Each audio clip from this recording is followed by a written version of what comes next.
Special thanks to NSX of YouTube for providing today's music.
Welcome to Monday Night Pod. I'm sitting podside with my bestest buddy, Pound Cake. How are you, man? How you feel being Thank you, brother. I this is my first time. I'm enjoying it, but I am doing just great, my man. How are you doing today? Oh man, I'm excited.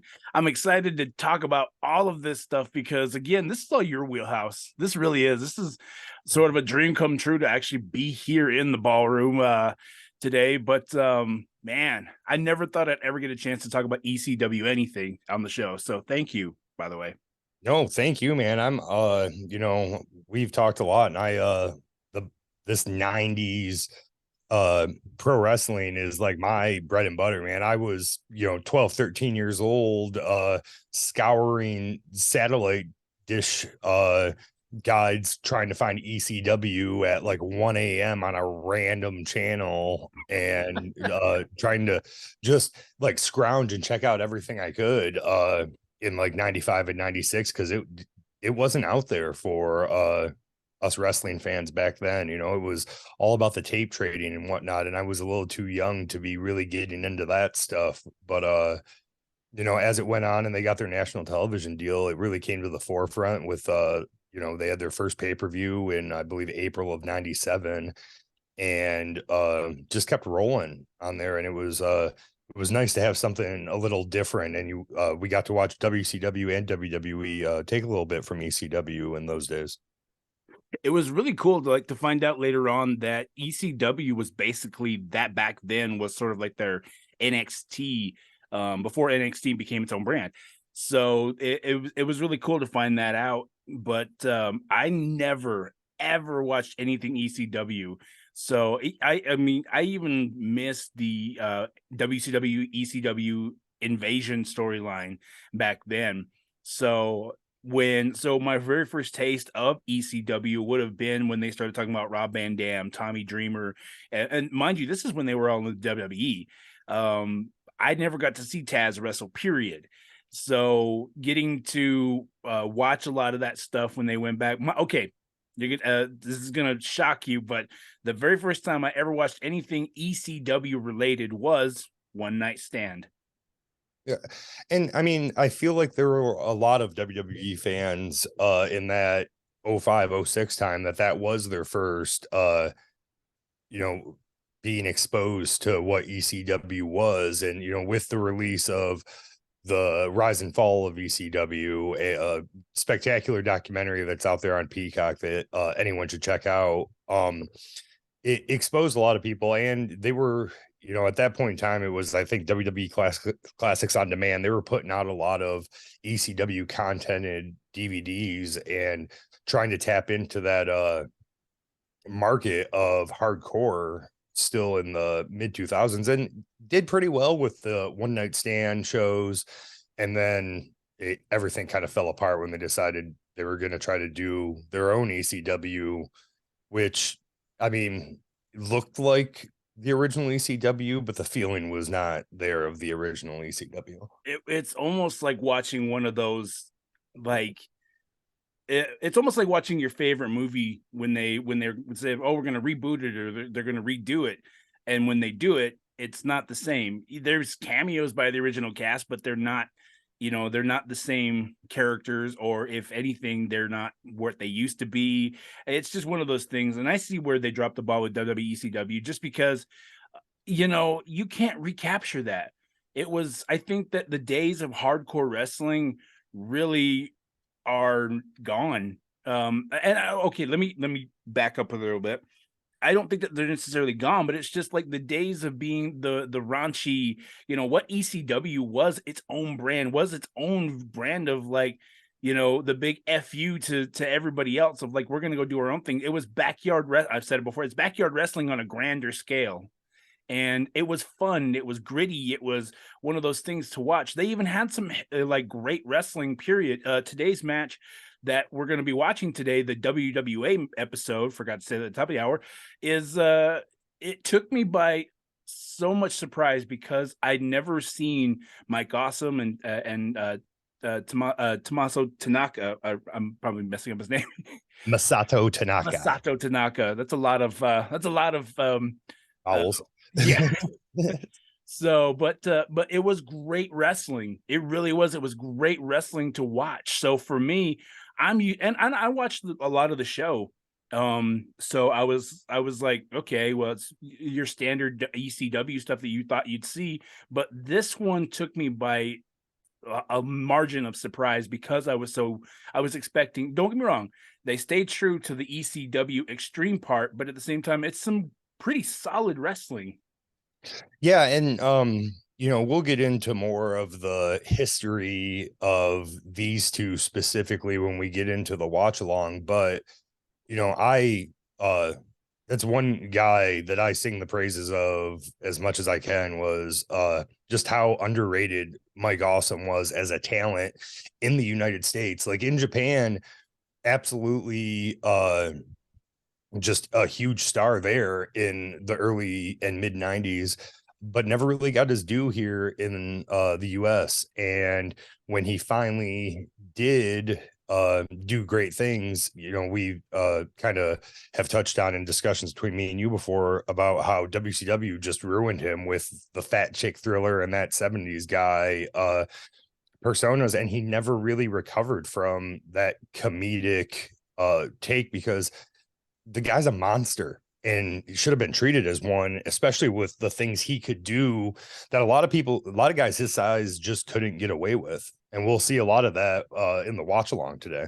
Absolutely. I agree. I have a lot of notes. Like, it was a completely different style of wrestling that seems so damn familiar with today's landscape. I'm going to dare to say, Mike Awesome was well ahead of his time, because you got guys like Keith Lee, guys like Walter. You got guys that are solid big guy wrestlers, but at the same time they're doing things like the cruiserweights.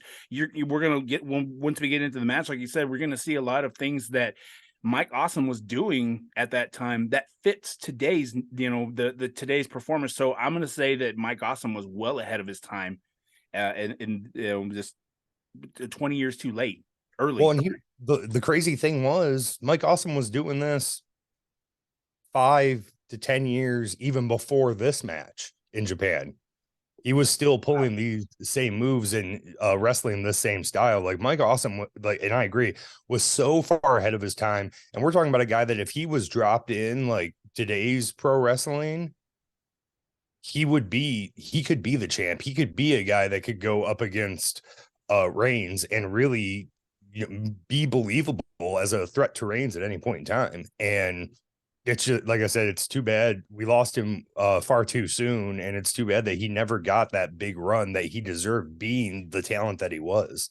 I agree 100% in that regard, man. But before we bury the lead, man, I mean, You want to talk about what we're going to be talking about today? Everybody's probably like, what are they talking about?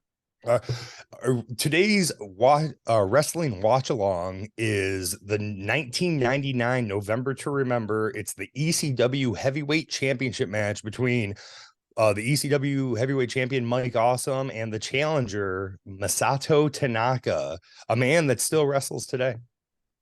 Wow. He, Yeah. he, how old is he today? Do you know? I can actually look it up. It's surprising that I did not have that in my notes, Oh, but I wow. want to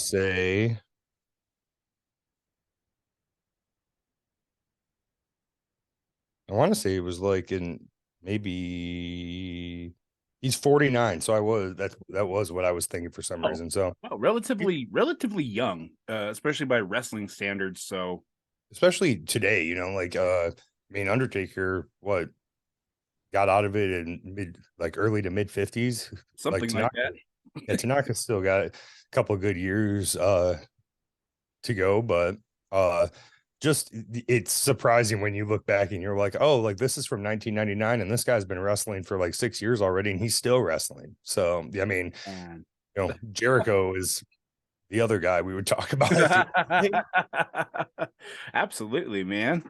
Well, before we jump into that match, let's talk about the ECW November to Remember. It actually happened in Buffalo, New York at that time, and I know that ECW's November to Remember was one of their big staple pay-per-views, wasn't it? yeah, that goes back to one of their bigger shows even before they got into the pay-per-view market. It Living Dangerously, November to Remember, when we're talking purely ECW pay-per-views, and Heat Wave, I want to believe, was the other one that were like the big three for ECW when it came to the pay-per-views. But November to the Remember goes back, I want to say, to like 93 or 94. And just one of those big super shows that ECW used to blow off uh big storylines. It was enjoyable to watch. I was invested like crazy. I scooted you over because our fan holding up our beautiful sign behind us. Can you guess who he's imaging there, Pound Cake? I have a pretty good idea who he's imagining there. Would it be the one and only New Jack? Ooh, the greatest wrestler of all time, New Jack. Yeah. It was really funny because watching this, I'd never watched a full New Jack match. I mean, if you got the stomach to get through an entire full New Jack match, more power to you. But man, I forgot that his theme song was what it was, and I got down the rabbit hole of watching ECW stuff on YouTube, and man, I remember that when wasn't it last year we just actually lost New Jack. Mhm. Um, and it was I got to see Paul Heyman's take on or his tribute at what was it, Talking Smack or whatever at that time. It was pretty emotional to watch. But so to go back and watch a lot of these wrestlers that have passed on from this organization it was a really heavy thing for me. Yeah, like we said, I dare say Tanaka's probably the only guy on this entire card who is still wrestling. I would think so too. I mean, Jerry Lynn was on this card. He's, still doing stuff in AEW. And Lance Storm obviously is involved with TNA, but Lance Storm's in a backstage role. It looked like AEW was doing something recently where they might have put Jerry Lynn, kind of pushing him to maybe do a match, but that'll be interesting. We'll see. I haven't caught up with AEW much. I've been too WWE'd up. It's hard to watch what's entertaining. I'm not saying AEW is not. I'm just saying that WWE is popping right now. They are they're on a high roll, and it's been amazing to watch. Yeah, as soon as that, when the changing of the guard happened, it was just let's roll right back in, and it's been great so far.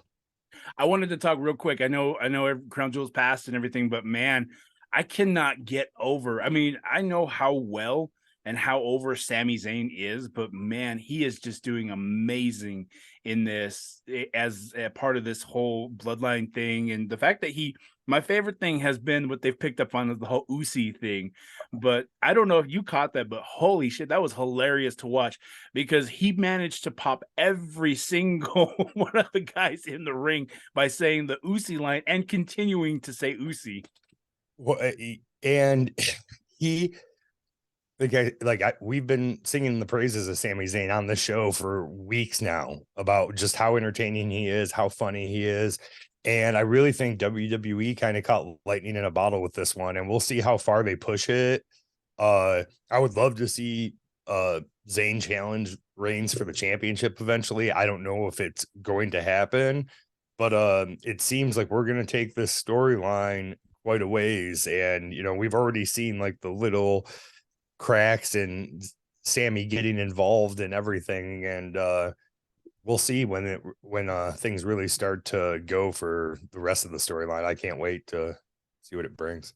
I'm excited. I really am. It was just one of those things I thought I'd touch on before we move forward. But with that being said, man, let's talk about the whole, like I said, we started talking about ECW, but as we do on here, we get derailed so easily, which is fine because as long as we keep it within the subject medium, wrestling, it's a fun discussion, detour.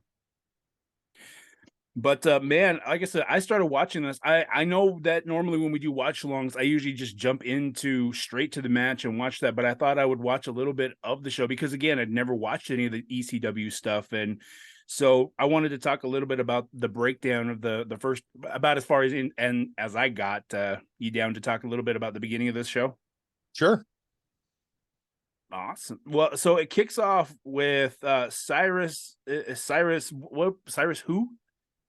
I think it's just Cyrus. The storyline was he's the TNN, the network guy trying to keep ECW kind of beat down their true spirit of what they are. And he's always looking out. He's that, on-screen McMahon character, if you will. Just like the network wants this, the network wants that. But like Cyrus was a guy who came through WWE as a manager, and Don Callis still involved in pro wrestling this day. And most recently, people would remember his work with Kenny Omega when he was doing the belt collector gimmick.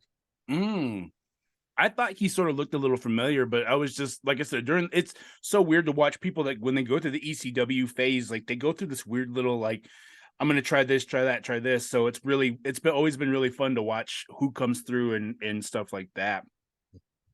So it opens up with Cyrus, and I got written Cyrus the Virus because I couldn't remember his name. But you got Cyrus and Joey Styles in the ring, and they're talking. They're promoting the November to Remember. When all of a sudden, is it Joe Gardner comes out? Joel Gertner. Joel Gertner. Okay, I thought I had his name written down weird here, but what is that? Who he's the TNA or TNN host, or was Joey doing commentary? Joel Gertner always did commentary for the TNA shows, or the TNN shows, not TNA, but Joel Gertner was that. My best way to describe him was kind of a mix between that mid to late 90s Jerry Lawler and like Val Venus. Oh wow. Like just way over the top. Loved himself way too much. I wish I could remember his little catchphrase they used to use in the ring constantly, but he was also Dudley Boy when they had the larger version, when they had Sign Guy Dudley, Dances with Dudley's, like, all when they had 12 guys that they were going to the ring with in ECW. Joel Gertner originally was one of those guys. Oh wow. I would love to do some sort of like a series of watch along for all of the Dudley stuff, because I mean the Dudleys went by, they went, of course they started through ECW, but man, when they went to WWE, man, they made a hell of a run. I mean, to watch a lot of their big moments in WWE, then to move on to, you know, to TNA, to New Japan, like it was always really fun to watch and them talk about how they've held titles everywhere they've gone. So Bubba and Devon, the original? No, they weren't even the originals, were they? Yeah, they were the originals. Oh, okay. Yeah, and the early Dudley stuff was just so different than what we saw, like once they made it to WWE and whatnot. Like it was almost kind of like a big joke that just kind of caught fire in ECW. But in ECW, like it was someone like Tommy Dreamer who originally just never could like really get going and became a fan favorite. And it goes back to what the fans are that intangible, always in the arena pushing whoever they want to. And ECW fans were always very vocal about what they wanted. Oh man. Well, continuing on talking about the show, man, Taz comes out. Of course, we all know Taz. Those WWE fans know Taz from, if you know him from his in-ring stuff. If you don't know him from that, then you definitely know Taz for his commentary stuff. And that's been a big question. I'd like to get your take on, what do you really think at the end of the day Taz is, what he'll be remembered for most? What'll be his most defining thing? Will it be his in-ring stuff, or do you think it'll be his commentary work? I think it will probably be his commentary work because now that's what most people are gonna remember him for. There's a very small group of people, but with things like Peacock, and we can go back and watch a lot of his early stuff.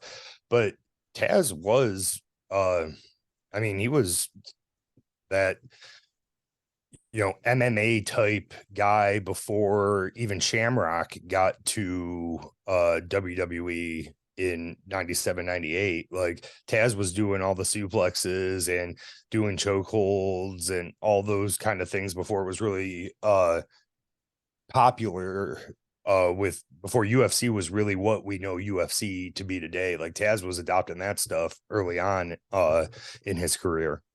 Of course, being known as the human suplex machine.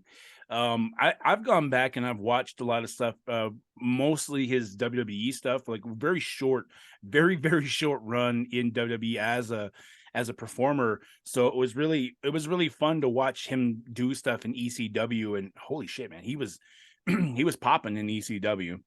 Oh no, for sure. He and a lot of those ECW moments that we see in highlight ECW highlight reels involve, Taz or Rob Van Dam. Like those are the guys you see a lot in that stuff. The famous one is Taz on Bam Bam Bigelow's back, and Bigelow goes to fall backwards and they crash through the ring. Like that one was shown ad nauseum in the late 90s for anything that you saw ECW doing. Oh man, I love watching those highlights whenever they come on. It's fun because you get sucked down the rabbit hole, especially for somebody like me who's never really watched a lot of the old school ECW stuff. It's like watching a brand new organization, and you start thinking to yourself like, man, I wish there was more of this here. Right. But yeah, so Taz comes out and he has an issue with Joey Styles. He's talking about how he was overlooked, but then the crowd was chanting, "You sold out." Was this around the time that Taz was leaving to WWE? This was Taz, this was, I believe, the last match Taz had in ECW. Like, and it was very well known. Mike Awesome and Taz had just lost the championship not that long before this, in a triple threat match to Mike Awesome and Masato Tanaka at Heatwave, I believe. But he ended up making his debut in 2 months from here in Madison Square Garden at Royal Rumble 2000, and it was very well known. Like there wasn't, it's funny because now there like almost are no secrets. Like with the internet wrestling community, like we find out everything way before it happens generally. And the ECW fans were much the same way in the late 90s. They knew what Taz was doing. They knew he was leaving. And ECW fans didn't take that stuff kindly. Like they always cheered on those guys once they left, but they let them know like they were never happy about any of those guys leaving ECW. And that still carries on today. That still carries on to this whole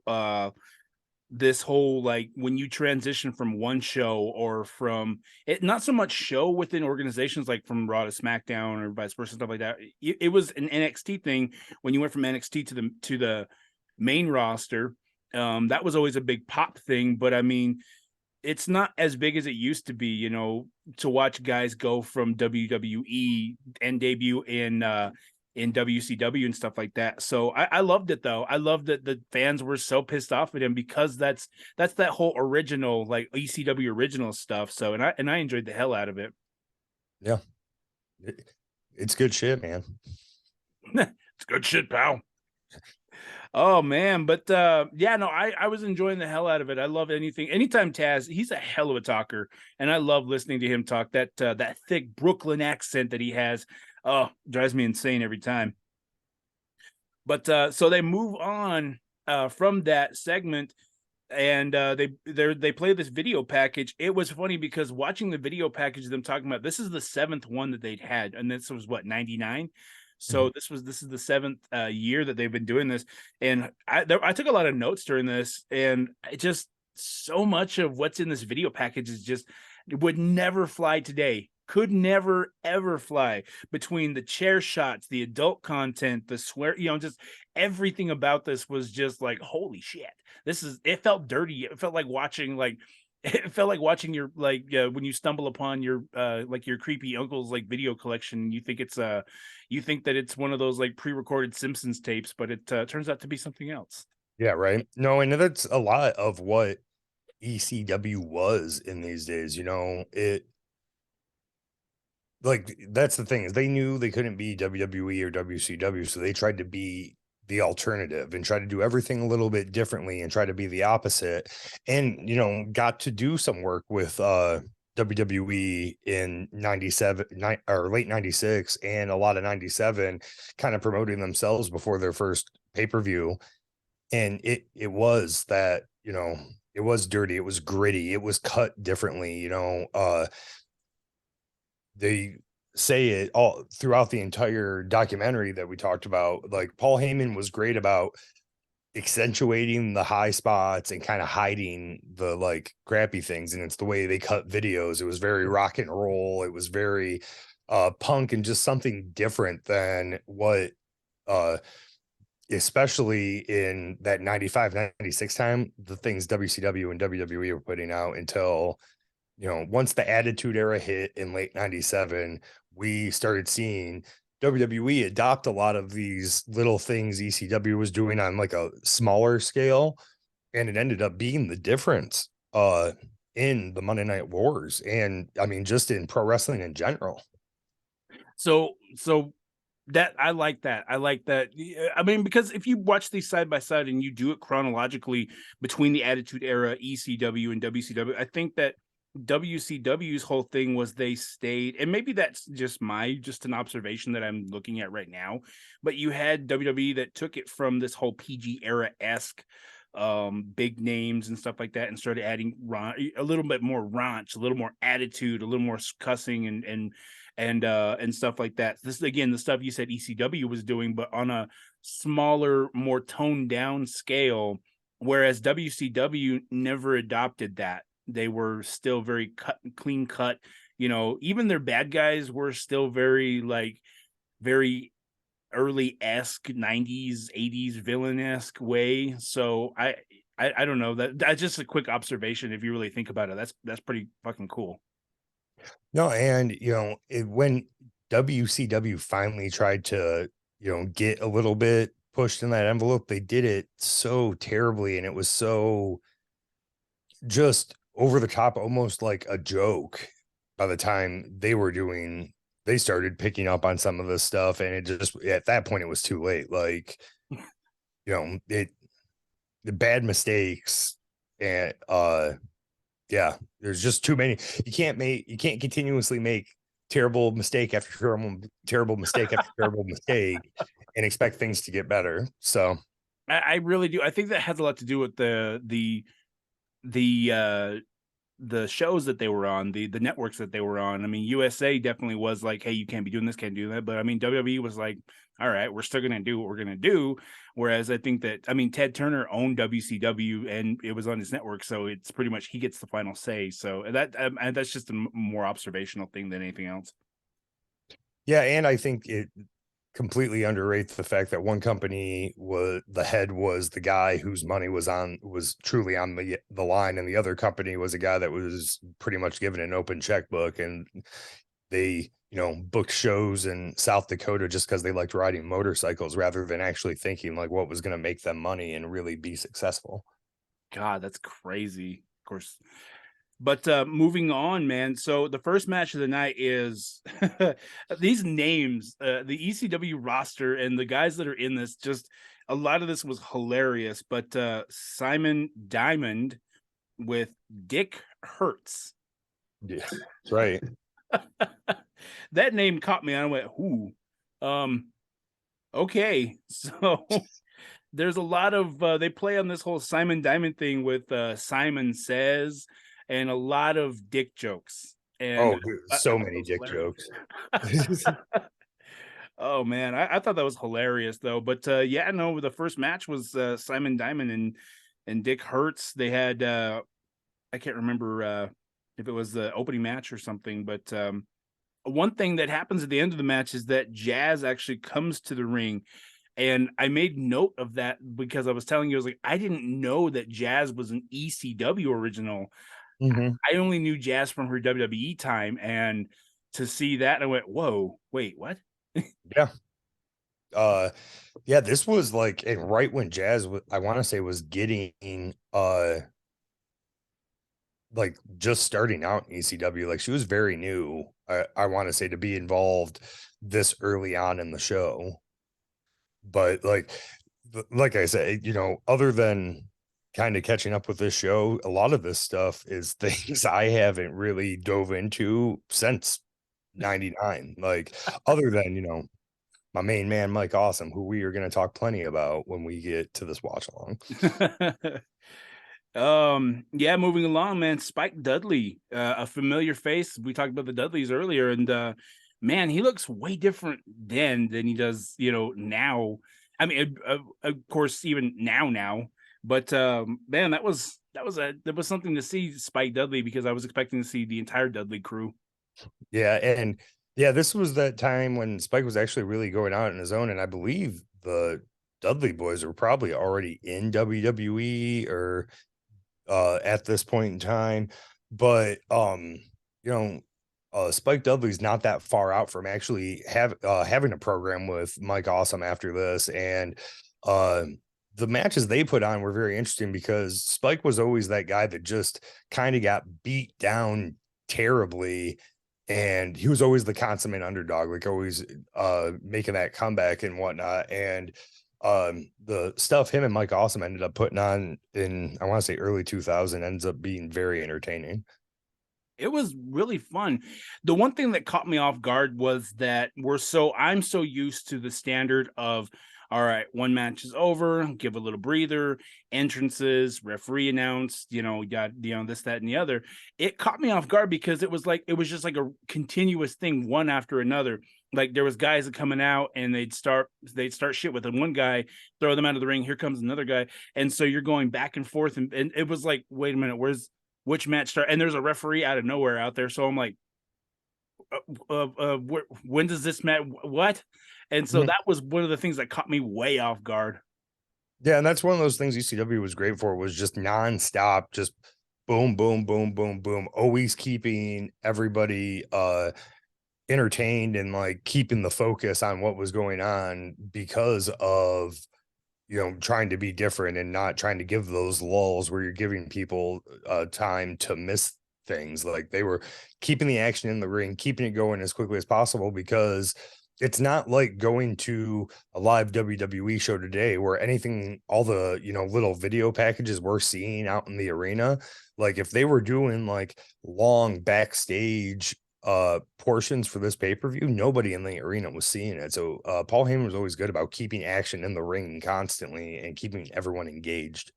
I never thought about that. It never came to my attention to think that that was like that would keep you entertained. So, and it did. It caught me. I caught myself. I was like, and I'm trying to take notes at the same time, but at the same time, I'm looking up like, who's this? Or hold on. I loved Spike Dudley's finishing move, the acid drop. Mm-hmm. And for some reason, I have the penile implant. What was that? I'm guessing that was a move. You got me on that one. It was something, somebody called it something, but I couldn't remember. It, all those moves, like that was something ECW, like all those moves had the double entendres, like you knew, everybody had that those personalities where they like we said, have pushed the envelope as far as they could in a lot of ways.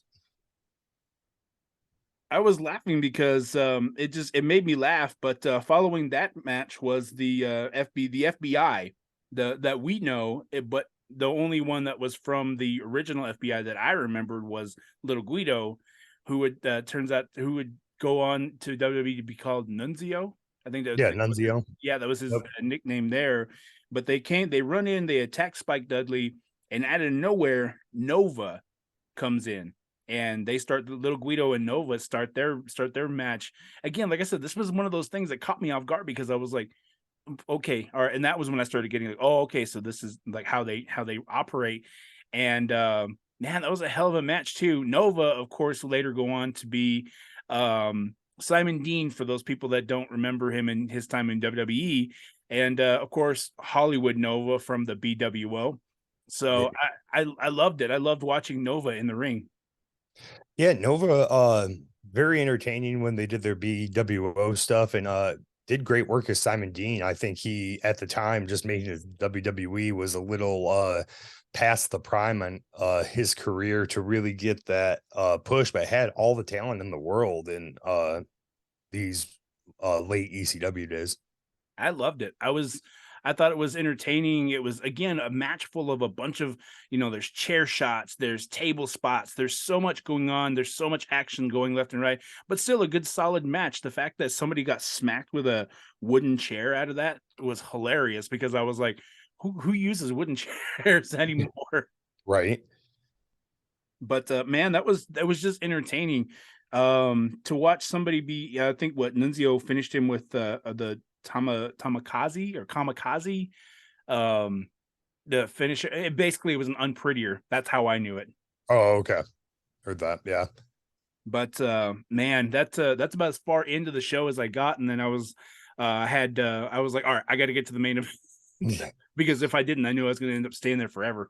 Well, no, and that's what happened. Like, I did a lot of just going straight to the match that we're going to talk about today, but then getting stuck after that. And the following the Mike Awesome Masato Tanaka match was the Taz Rob Van Dam match.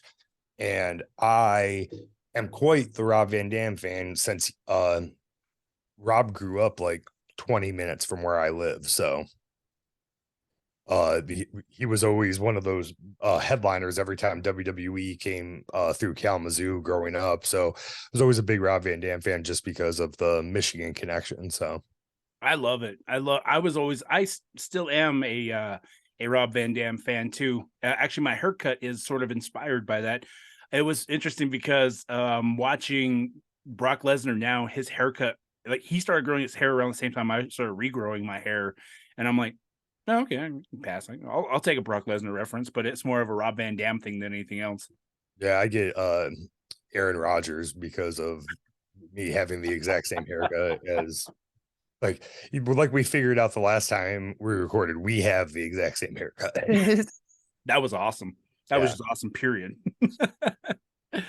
Oh man, what do you say, man? You ready to watch along? We've talked a lot about ECW, we reminisced, and what do you say we kick this off, man? I am ready to go. Do we want to go over the watch along protocols one more time before we for anybody that maybe listening hasn't caught up with some of our episodes to exactly what they should be doing for the watch along? Absolutely, absolutely. Before we kick it off, guys, I'm gonna give you guys a second. The match that we're gonna be watching again is Masato Tanaka versus Mike Awesome, the current reigning ECW World Heavyweight Champion. And that match actually starts. If you guys want to cue it up, we'll give you a second to cue it up at 126:30 on Peak. If you're watching on Peacock, of course, if you're watching on YouTube and stuff like that, it's you guys can probably find it straight there. But before we get into that, give everybody a little bit of time. I wanted to kind of watch along the promos that they do beforehand. What do you say? Sure. Perfect, man. I will start my little monitor right here. Of course, they follow the Sabu match, and man, that was a hell of a match. No, I got a quick commercial here, man. Yeah, I had to get double back a minute to get to the promos, but You're good. You're good. It's at 122. An hour 22 is when that starts. I got a commercial for Black Panther here. nice. So excited. Maybe that should be the sponsor. Fucking Oh, Kayfabe, sponsored by Black Panther. oh my God. If I could get my hands on any sort of Disney money, I don't even care at this Yeah, point. right. Oh no, absolutely. Jeez. We'd be set, bro. Oh man. We'd be right there. The ultimate goal here is to be able to do the pre-shows with like Sam Roberts and all those guys and be on their show. That's the goal here, WWE. If we're still picking up steam, so we could be there. We're coming for you. Oh, there's a Hulk Hogan joke to be made there, but I'm gonna let it be. Well, are you ready at the 122 mark? All right. Perfect. And 3, 2, 1. Like how we start off with Tanaka like on a treadmill. Right. It's funny because he doesn't speak any English in this, does he? No, I don't believe so. And that's kind of the reason why I think he was placed with Awesome, because of Awesome's time in Japan to be able to communicate with him in the ring. Ooh. Okay, now we're with my I love these workout. Judge Jeff Jones. God, Interestingly enough, met Mike Awesome on an airplane from Tampa to Detroit. He is a very, very, very large man. I was about to say, I mean, I it's funny because like they his size keeps they keep changing his size during the match and the commentary, but man, he is a big man. Like 6'2", 6'3", or if not 6'6", 290 is man, that's what I got from most things I looked at, whether it be Wikipedia or from the show, but just a monster. Like, and the thing is like anybody that is watching this for the first time and sees Mike Awesome, thinks they know how this match is going to go, you are going to be so surprised. very, very surprised. Now we're backstage and looks like Gorilla. That's Joey and Cyrus. They're gonna break down they keep talking about in here about how that Mike Awesome has never beaten Tanaka. No, Yeah. this actually is uh you know a feud that spanned 10 years at this, or by the time it was over, once we got to one night stand. But like this goes back to Japan with FMW between these two, and matches they had there. And then this match or this group of matches they have in mid to late 99 here in ECW, and then the last match they had at the one night stand pay-per-view. But 10 years and 2 continents for these two feuding and putting on great matches. There wasn't really a time where I ever saw anything that they did together that I didn't think was pretty impressive. Oh man. It caught me a lot by surprise. I love this. Cyrus is like he's goading Joey into this backstage promo apparently that wasn't supposed to air. What, the earlier tonight? Yeah, the it looks like Paul Heyman, but apparently It's Louis Spicolli. If anyone remembers Louis from early ECW and little WCW work he did there in the 90s, the inventor of the Death Valley driver, wow. Louis Spicolli. Yeah. Of course, they reveal that it is not Paul Heyman, of course, dressed exactly like Paul Heyman. He is Louis Dangerously. With Francine and Joey Styles there. Oh man. Oh, My dad's a lawyer. but here we are. We're back in the arena. Ooh, man. Ready Look for at that this set. ECW Heavyweight Championship match. Masato Tanaka, the first one to be introduced to the crowd, debuted 1993 in professional wrestling. 10-time world champion throughout his career, still wrestling, like we said today, at 49 years old. And written on the back of those tights is his nickname, Dangan, which is Japanese for bullet. Wow. A little info for everybody. Shout out to our New Japan listeners. Oh. But yeah, got that nickname basically with all the scars from his matches in FNW, and when you uses the roaring elbow as one of his finishing maneuvers, and that's how he ended up with the nickname of Bullet. And then we're gonna get the man who wrestled in Japan for many years as Gladiator. We said 6'6", 290 pounds, being led to the ring by Judge Jeff Jones. He's the ECW heavyweight champion. Ladies and gentlemen, you're in for a treat. This is Mike Awesome. Ooh, man. And he is awesome indeed. Just look at that stature. And the way they shoot him, like they did such a great job of shooting him just to like show how like physically imposing he was. He was a 3-time FMW heavyweight champion, a 2-time ECW champion. This was his first reign at this point. Also a cousin to Horace Boulder, who we know is Hulk Hogan's nephew. Wow. Mm-hmm. Wow. He's connected to Hogan. Yes, he is. Wow. It's like one of those Kevin Bacon, how you're all connected to Kevin Bacon. Now, one of the things I wrote down here is the fact that, like, wow, like, how did WWE miss the mark on this guy? Dude, I don't know if it was just like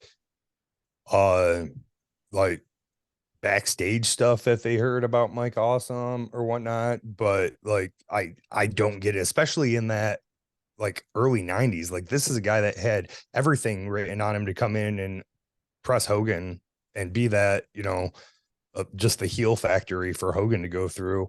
But yeah, we got Tanaka being introduced. He's 6 foot tall, 244. I like to call Tanaka the T-Rex of professional wrestling because the man's got arms like this. I love it. I love it. So, man, just Mike Awesome has Vince guy written all over him. Dude, and that's what, like, we'll keep probably saying it over and over and over again throughout this match, just how he never ended up in the hands of Vince McMahon. Because this is a guy that I think could have carried as a heel champion while Hogan was away. Could have probably done not so much the baby face, but like probably could have done a better job of carrying the championship than Warrior did in 90. Oh, can you imagine the matches that that Mike Awesome could have been having with guys like like you said, a Warrior? You could have had him going up against, Macho. I mean, even going to the Attitude Era. I mean, put him up against a guy like the Undertaker. Put him in that era. Like, just put him up against Mick Foley. Like, imagine the things they could have done together.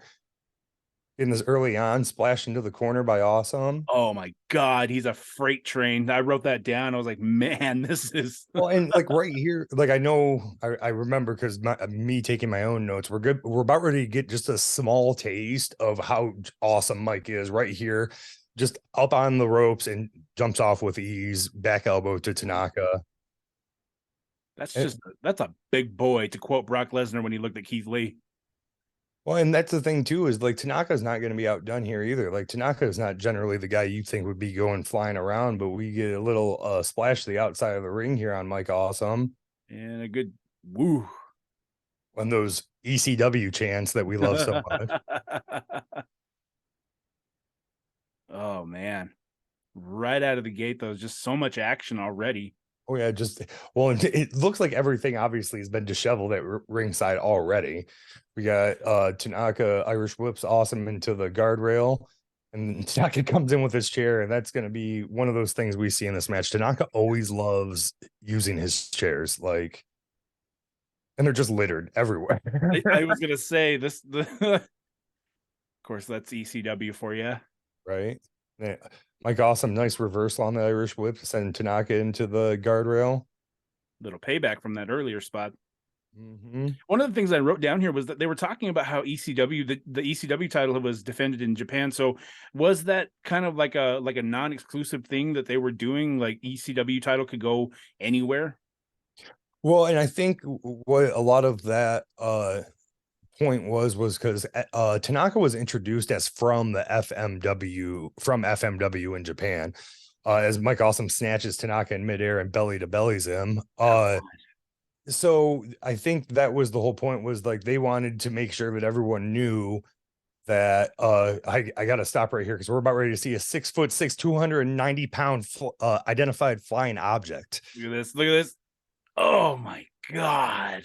But I think it was to reassure that, like, even if Tanaka won the championship, that he would still be coming back to defend the championship after one defense in Japan. But like right there is a perfect example of the things that Mike Awesome could do that no one else his size could do. I mean, at this point, the later on, Taker was doing a lot of stuff like this too, but not to that level. And of course, later on, we would know that that would become a spot that Taker took on. I don't know if that necessarily had any anything to do with Mike Awesome. Oh my God, right off that guardrail. But I mean, again, this was big guys doing stuff that big guys weren't supposed to do. Again, Mike Awesome, way ahead of his time. Mike Awesome would fit beautifully in NXT. Oh, Oh absolutely. my God. Oh my, just that springboard on the top to the outside, like this. we're gonna keep saying this over and over, but No, like 6'9" or 6'9". he's just 6'6", 290 pounds and flies like a cat, like, and just acts like it's no big deal. Like this is a guy that, like, we will say over and over again, it is amazing he wasn't spotted by a bigger wrestling company and pushed to the forefront. He could have carried a company. I 100% agree. I think the one thing that was probably lacking for him was verbal skills, and really having somebody to like talk for him. But like, okay, like whatever. I mean, but they let Warrior have a micro. right. Well, and now just Tanaka just eating chair shots. Oh man. Oh God. He's hit too. He's not down. He is not down. He's getting up. Doing his Warrior impression. I love this spot too. Oh. Roaring elbow straight to the face. Man. Cover for two count. They did a lot of talking at this point that Tanaka's got 3 finishing moves. We just saw the first one with the roaring elbow to the chair. He also uses a tornado DDT, and then a finishing move that I believe Tanaka invented himself, the diamond dust, which is almost like a flipping diamond cutter off the middle rope. Like, we'll see it later on, but innovative, nice elbow off the top rope, a double concerto elbow, I guess. It's so weird that they have names for these now. Right, like there, because that's the funny thing is there was a move that happened, and I'm like, what is the name of that move? And they didn't even know the name of the move on commentary either. Oh, this is a good spot. I loved this spot. Mm-hmm. There No, we and go. there's the tornado DDT we were talking about. Interesting point I wanted to make when we saw that Mike Awesome doing the suicide dive over the top rope. So this is Awesome's second stint in ECW. He wrestled in ECW in '93 as they were first starting out, and Joey Styles' catchphrase, the "Oh my God," Wow. came off seeing Mike Awesome do that move. Oh, nice reversal into the awesome bomb. Or the awesome, yeah, it's awesome bomb, yeah. So like the one catchphrase that like all of us remember from ECW, like other than the chants of ECW, like we kind of have to thank Mike Awesome for, because that's where Joey Styles was responding to him when he first saw him dive over the top rope like that. God, that nice big clothesline. And the slam, which that was the move. I wasn't sure what it is called now.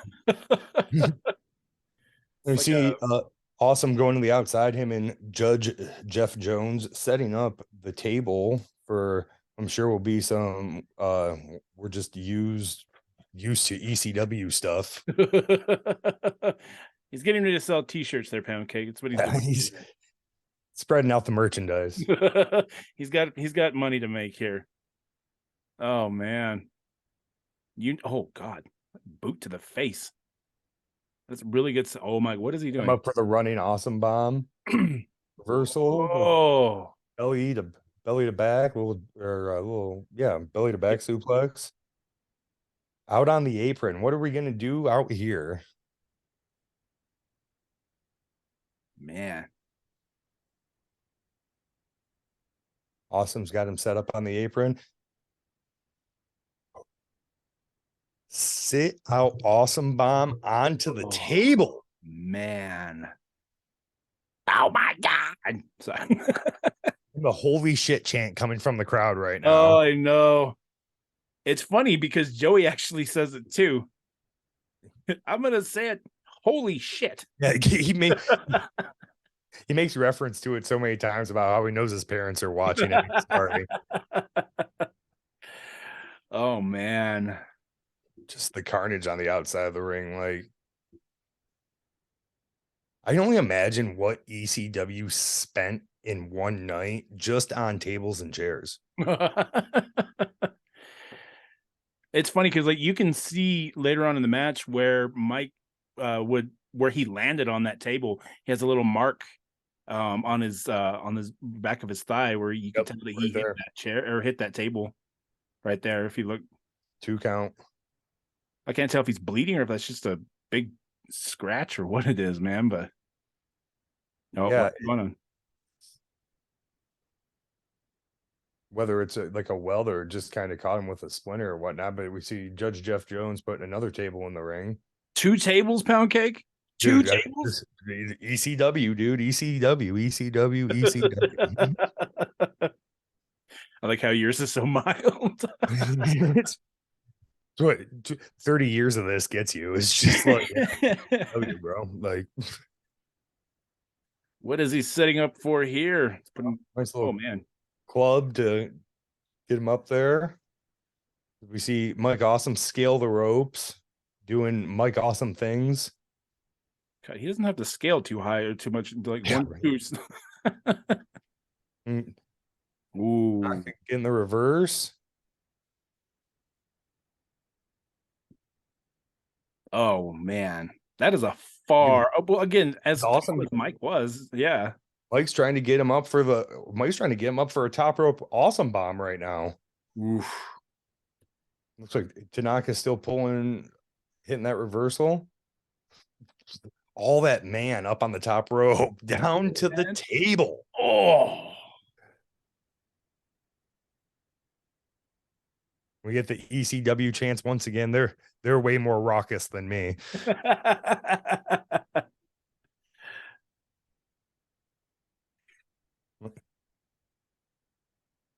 Tanaka goes for the cover. Oh, 2 count. 2 count. Tanaka doing his best Ultimate Warrior impression. Really, really going. Oh man, Setting him up in the corner. This is what we were talking about here. This is the Diamond Dust he's setting him up for right here. Mike Awesome in the corner. what is he doing? Oh, but he's not going for the cover. Oh, he's setting him up. He knows he needs a little bit more. He's going to hit him with that roaring elbow. Ooh. Oh, how does Tanaka get up from landing on the back of his head like no, that? man, looks like Mike's coming back on this one. Look at that. Again, the guy doesn't have to scale too high to get on these ropes. Oh, and he just look at him up there. Oh, what's he setting him for? Frog splash 3/4 of the way across the ring My God. for a 2. It's funny, they call it the awesome splash. Everything they That Mike does is awesome. Oh, and now he's really like Mike. Both these guys wondering what they have to do to put the other one away, throwing everything they have at each other. Man. Tanaka up there, both of them up on the top rope again. Oof. Could it be?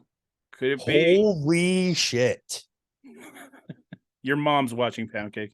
Oh, she probably is too, but she's using that language. And a sit out top rope awesome bomb for the victory. Mike Awesome over Masato Tanaka gets his first victory over him and retains the ECW World Heavyweight Championship. God. Little gloating.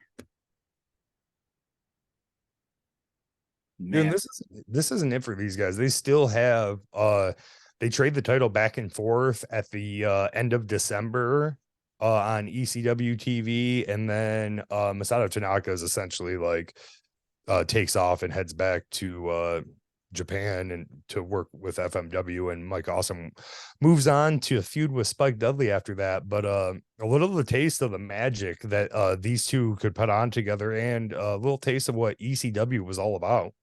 I loved it. Everything about that match. Like I said, it had everything that we knew. It had chairs, it had tables, it had the extreme. We had high flying big guys. We had everything that encompassed what ECW was. And again, I'm so used to the extreme part of that, but this was some solid wrestling, and I was enthralled the entire time to watch it. So to go back and watch it with you was just incredible, because I was so taken back. I was expecting to see sort of just a drag out trash brawl match, but man, it was a brawl match, but it was some solid wrestling. I'm gonna give it 5 stars as in the, what is it, the Japan rating? Yeah, right. What Uncle Dave says.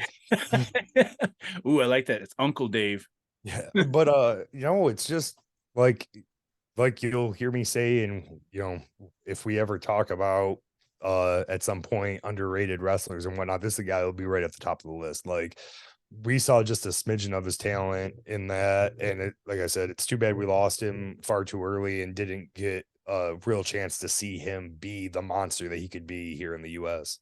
I agree. What a solid performer.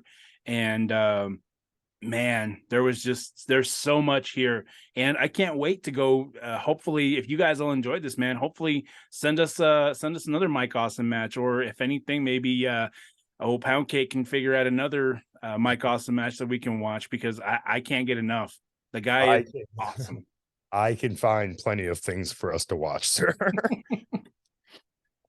Well, how did you like it? How'd you like being in the ballroom this week, man? Dude, I love it. I told you, I always get giddy when I get a message from you about having surprises for me. Oh, I 'Cause, loved man, it. Jordan, you put in the work, man. Like I don't know how many times I have asked you if there's anything else I can do, and you're just like, no, no, I'm good. And then like I come back and you're like, oh yeah, I threw this together. Like, and I'm like, okay, like heard that, bro. Like I'm I'm over here, you fire the topics at me and I'm ready to rock and roll. Like we're I killing it. know. I've missed my calling as a marketing guy. That seems to be. It's funny because I swap casted a few months back, talking about my paranormal podcast, and they were the guy that I was doing the podcast with. He's like, man, he goes, I love the name of all your shows. He's like, who comes up with them? I was like, it's just stuff I do. So No, I do. That's when me and you first started talking, we were talking about all the work I was doing for the feast originally. Like that was, segmenting that show out and doing a whole lot of that show was just me putting in grinding and putting in that work. And man, nobody I've worked with works as hard as you. So oh, I appreciate it, man. But I've had fun, man. This really was a great show. I love I love being able to talk about ECW stuff. Of course, next year we're going to be diving into the 20-year mark of '03. '03 was my year. So I'm extremely excited. See what I did there? To yeah. talk about '03 stuff because again, that's my neck of the woods, but we'll have to dive into more ECW stuff. I'd love to do the invasion sometime if that hasn't already. I think that happened in what, '01. Yeah, I want to say it was '01 when the invasion was going on. And that's a whole other thing. But I'm sure, '03 being 20 years ago, '98's 25, and I'm sure I can find us a probably even better ECW match to watch at some point next year, if I Ooh, remember challenge. correctly. That's a challenge there, Pound Cake. I've got tricks up my sleeve, brother. Awesome, man. Well, I figure, hey, let's call it let's wrap the leg and get out of here, man. Again, you can follow us on all of our social media platforms. We are on Google Podcasts, we're on Spotify, Anchor app, YouTube. Of course, if you'd like to digest your podcast visually, we're right here for you. And look at these beautiful faces. I always said I have a face for podcasting, so Same. but you can also go check out Pound Cake at Spinebuster Sports. Of course, the big football season's really ramping up, but you guys are still on break, so you guys can keep up with everything that Pound Cake's doing over there at Spinebuster Sports, again with the feast as well. Yeah, absolutely. We're taking the time off and retooling and getting ready to roll out some fun new things for 2023. So stay tuned with us on Facebook at you can find us at Spinebuster Sports. And if you're interested in shirts or merchandise, go to shop.spinebustersports.com and check all that stuff out. And you can also keep up to date with us, keep up to date on all the Facebook action or Kayfabe action on Facebook. I swear I know how to speak. It's the extreme atmosphere. We're we're going way too extreme. But what do you say there, Pound Cake? We hook the leg and get the hell out of here, man. All right, brother. It was a pleasure once again doing all the talking with you. Oh, it's the pleasure's all mine, sir. So with that being said,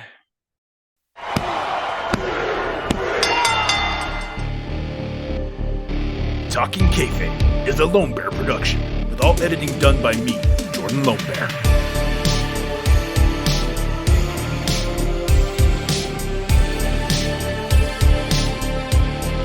Once again, special shout out to NSX of YouTube for providing